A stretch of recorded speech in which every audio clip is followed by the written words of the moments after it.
10वीं कक्षा के सभी धुरंधरों, पढ़ाई करो। हम आपके लिए लेके आ गए हिंदी के गद्यांश का महत्वपूर्ण प्रश्न, जो कि पेपर में 7 साल लगातार पूछा गया यह प्रश्न है। तो देख सकते हैं कि ये पेपर में 7 साल लगातार पूछा गया प्रश्न है, 2009, 11, 13, 16, 18, 20, 23।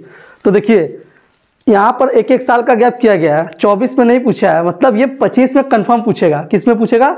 2025 में कंफर्म पूछेगा। तो देखते हैं, तो पैराग्राफ देखते हैं कि पैराग्राफ क्या गद्यांश का।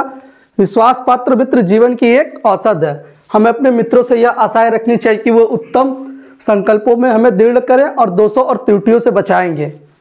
हमारे सत्य, पवित्रता और मर्यादा के प्रेम को पुष्ट करेंगे। जब हमको मार्ग पर पैर रखेंगे तब वे हमें सचेत करेंगे, जब हम हतोत्साहित होंगे तब हमें उत्साहित करेंगे।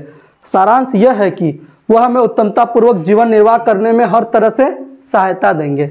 सच्ची मित्रता में उत्तम से उत्तम वैद्य की सी निपुणता और परख होती है, अच्छी से अच्छी माता की सी धैर्य और कोमलता होती है। ऐसे ही मित्रता करने का प्रत्ययन प्रत्येक पुरुष को करना चाहिए। तो पहला प्रश्न क्या पूछा है कि उपरोक्त गद्यांश का संदर्भ लिखिए। तो जैसा कि आप लोग कक्षा 9 में पढ़ रहे होंगे तो आपको पता होगा संदर्भ कैसे लिखा जाता है। संदर्भ कैसे लिखते हैं? संदर्भ में हम लोग क्या लिखते हैं? संदर्भ ऐसे करके संदर्भ लिख देते हैं। संदर्भ में क्या लिखा जाता है? बहुत से बच्चे को नहीं जान रहे होंगे तो बता देंगे। संदर्भ में क्या लिखा जाता है कि प्रस्तुत गद्यांश हमारी पाठ्य पुस्तक हिंदी के गद्य खंड के किस नामक पाठ से लिया गया। देखो देखिए, जैसे यहाँ पर मित्र की बात कर रहा है तो एक देखिए मित्र, फिर देखेंगे मित्र की बात कर रहा है तो बताइए मित्रता चैप्टर, पहला चैप्टर है। मित्र की बात कर रहा है मतलब मित्रता चैप्टर से लिया गया। अमित्रता कौन सा चैप्टर है? पहला चैप्टर है, ठीक है, जिसके लेखक कौन है? आचार्य रामचंद्र शुक्ल जी हैं। तो संदर्भ में क्या बहुत ज़्यादा कुछ नहीं करना है, जैसे सभी बच्चे लिखते हैं, आपको नहीं मालूम होगा तो ऐसे लिख दीजिएगा कि प्रस्तुत गद्यांश, गद्य की बात करेगा तो गद्यांश लिखेंगे। किसकी बात करेगा? गद्यांश। तो प्रस्तुत गद्यांश हमारी पाठ्य पुस्तक, इसी तरह करके लिखना है आपको। प्रस्तुत गद्यांश हमारी पाठ्य पुस्तक, फिर लिखेंगे हिंदी, आपको आता ही होगा लिखने, हिंदी के हाँ मित्रता नामक पाठ से लिया गया है। तो मित्रता हाँ लिख लीजिएगा, मित्रता किस पाठ से लिया गया है? मित्रता नामक पाठ से लिया गया है।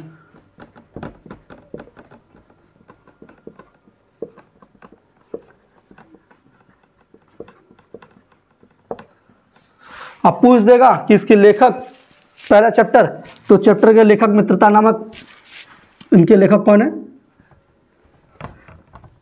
जिसके लेखक आचार्य रामचंद्र शुक्ल जी है। कौन है? आचार्य रामचंद्र शुक्ल जी हैं।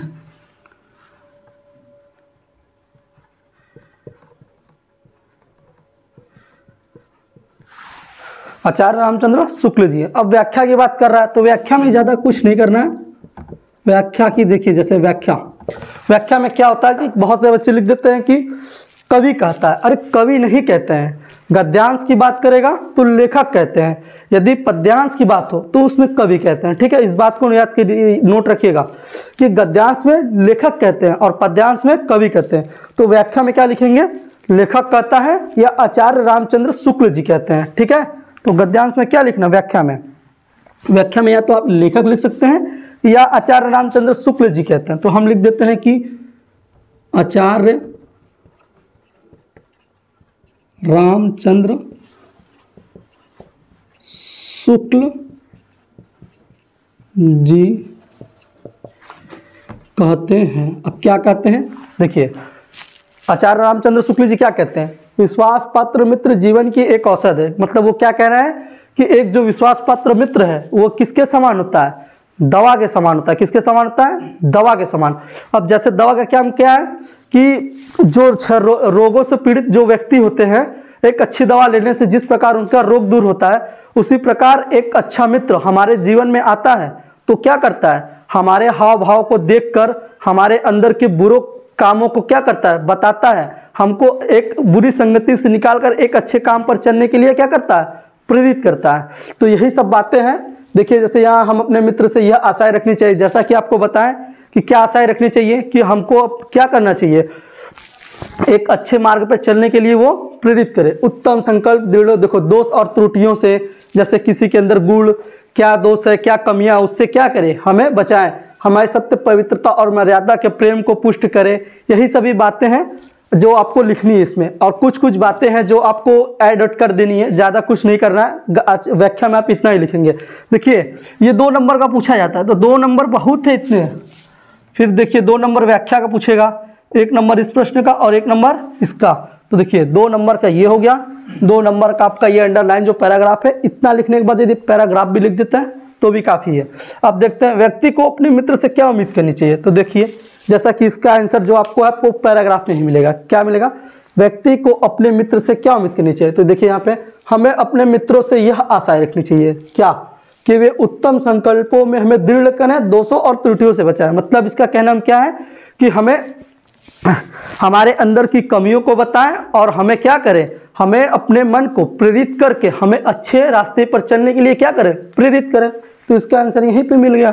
सारे गद्यांश का जो भी आंसर पूछता है उसका आंसर इसी पैराग्राफ में होता है। फिर देखते हैं दूसरा, एक सच्चा मित्र किसे कहा गया है। तो देखिए दूसरे में देखते हैं, सच्चा मित्रता से उत्तम वैद्य की सी निपुणता और परख होती है। तो देखिए जैसे यहाँ पे बता दिया कि सच्चा मित्र किसके, वैद्य की बात कर रहा है। तो सच्चा मित्र किसे कहा गया है, सच्चा मित्र वैद्य को कहा गया है। किसे कहा गया है, वैद्य को। तो आप लिख सकते हैं इसका आंसर दूसरे का, गद्य का, ग का दूसरे का लिख सकते हैं कि एक सच्चा मित्र किसे कहा गया है। तो एक सच्चा मित्र वैद्य को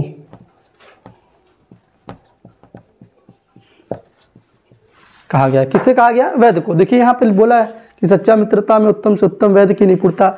जिस प्रकार एक वैद्य रोगी के नब्ज को पकड़कर उसके क्या करता है, रोगों को बता देता है, उसी प्रकार हमारा सच्चा मित्र क्या करता है, हमें देखकर, हमारे हाव भावों को देखकर, हमारे अंदर सभी बुरे और अच्छे गुणों को देखकर क्या करता है, हमें बताता है और हमें उससे क्या करता है, सचेत करता है। तो यही सभी बातें हैं। हाँ इतना हो गया। अब आपको एक इस चैप्टर से एक और गद्यांश लेकर आएंगे। प्रत्येक चैप्टर से 2 गद्यांश जो कि पेपर में एकदम इंपॉर्टेंट है, हर साल पूछे जाते हैं। जय हिंद।